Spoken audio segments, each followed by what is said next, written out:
વડોદરામાં કોર્પોરેશનની ચૂંટણીનું મતદાન આજે શાંતિપૂર્ણ રીતે ચાલી રહ્યું હતું ત્યારે વોર્ડ નંબર 14ના નાની શાક માર્કેટ સામે આવેલા મતદાન મથકમાં કોંગ્રેસના ઉમેદવારને અંડર એન્ટ્રી નહીં અપાતા વિવાદ સર્જાયો હતો, જેની જાણ કોંગ્રેસના પૂર્વ નેતા ચંદ્રકાંત શ્રીવાસ્તવ તથા તેમના ટેકેદારોને થતાં તેઓ પણ મતદાન મથકે પહોંચી ગયા હતા ત્યારે ભાજપ અને કોંગ્રેસના કાર્યકર્તાઓ વચ્ચે ઘર્ષણ સર્જાયું હતું અને ત્યારબાદ ઝપાઝપીના દ્રશ્યો પણ સર્જાયા હતા। ઘટનાને પગલે પોલીસે દરમિયાનગીરી કરીને મામલો શાંત પાડ્યો હતો।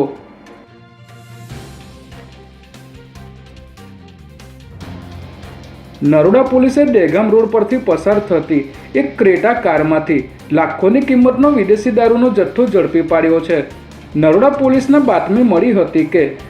રાજસ્થાન તરફથી એક સફેદ કલરની ક્રેટા કારમાં વિદેશી દારૂનો મોટો જથ્થો ભરીને અમદાવાદમાં ઘુસાડવામાં આવી રહ્યો છે, જેના આધારે પોલીસે બિલાસિયા રોડ પર વોચ ગોઠવી બાતમીવાળી કારને અટકાવીને તપાસ કરતા તેમાંથી વિદેશી દારૂની 2500 બોટલો મળી આવી હતી, જેના આધારે પોલીસે કાર ચાલક અયાન અહેમદ કાદરીની ધરપકડ કરી 17 લાખથી વધુનો મુદ્દામાલ જપ્ત કર્યો છે।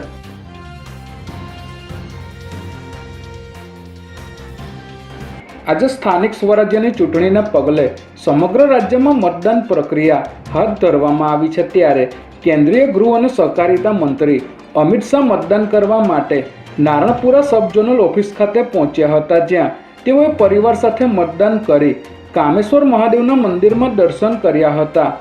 મુખ્યમંત્રી ભૂપેન્દ્ર પટેલે સિલજ પ્રાથમિક શાળા ખાતે મતદાન કર્યું હતું, જ્યાં તેઓએ મતદાન કર્યા બાદ સ્થાનિક કાર્યકર્તાઓ અને ભાજપના ઉમેદવારો સાથે ચાની ચુસ્કી લગાવી હતી, જ્યારે રાજ્યના ગૃહમંત્રી હર્ષ સંઘવીએ સુરતમાં વોર્ડ નંબર 21માં પત્ની સાથે મતદાન કર્યું હતું।